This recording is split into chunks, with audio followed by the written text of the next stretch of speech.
અમદાવાદના વેજલપુરમાં બુટ ભવાની મંદિરથી ગામ સુધી બનતા બ્રિજની કામગીરી ફરી એકવાર ચર્ચામાં આવી છે। વર્ષ 2021માં મંજૂર થયેલ આ બ્રિજનો કોન્ટ્રાક્ટ 27 સપ્ટેમ્બર 2022ના રોજ ચેતન કન્સ્ટ્રક્શન કંપનીને સોંપાયો હતો। 921 મીટર લાંબા આ બ્રિજ માટે શરૂઆતમાં 57 કરોડનું ટેન્ડર મંજૂર થયું હતું, પરંતુ વધારાના કામોને કારણે હવે ખર્ચ 66 કરોડ સુધી પહોંચી ગયો છે। બ્રિજની કામગીરી 26 નવેમ્બર 2000 સુધીમાં પૂર્ણ થવાની હતી, પરંતુ સમય મર્યાદા પૂર્ણ થયા બાદ પણ વર્ષ 2026માં પણ કામગીરી હજુ યથાવત છે।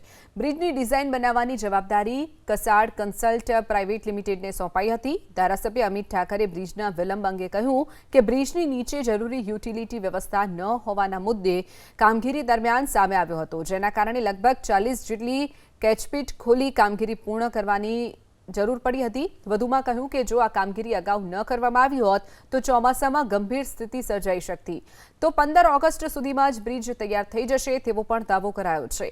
આ સાથે મકરબા રેલવે ફ્લાયઓવર અંગે પણ રેલવે પ્રશાસન ચર્ચા ચાલી રહી હોવાનું કહ્યું છે।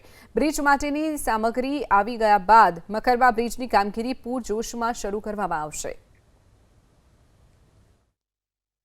આ બ્રિજ બનવાના અંદર નીચેથી યુટિલિટીની જે ગટરની લાઈનો છે એ કામ શરૂ થયા પછી બદલવાનો વારો આવ્યો।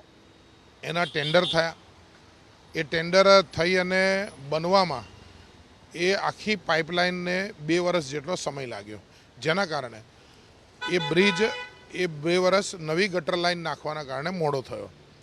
પરિસ્થિતિ અમારા તરફથી શું હોય છે કે આ પ્રકારની ગટર લાઈન જે વરસાદી પાણી લઈ જતી હોય, ગટરને લઈ જતી હોય, જો એ 40 વર્ષ જૂની હોય તો એઝ અ સ્થાનિક પ્રતિનિધિ તરીકે અમને પણ હોય કે હા, આ બ્રિજ બને એ પહેલાં બદલાઈ જાય તો વધારે સારું, કારણ કે પાછળથી બદલવા માટે બ્રિજની જે તાકાત નબળી પડે એ પ્રકારે કોઈપણ પ્રકારની વસ્તુ થાય નહીં। એટલે આખી ગટર લાઈન બદલાઈ વેજલપુર બ્રિજમાં ખાસ કરીને, અને એ કામ ત્યાં આગળ થોડું 2 વર્ષ જેટલું લાંબુ થઈ ગયું। આજે બધું કામ પૂરું થઈ લગભગ 5 સ્લેબનું કામ જે બાકી છે, મારું માનવું છે ત્યાં સુધી 15 ઓગસ્ટ સુધીમાં આ પૂરું થવું જોઈએ।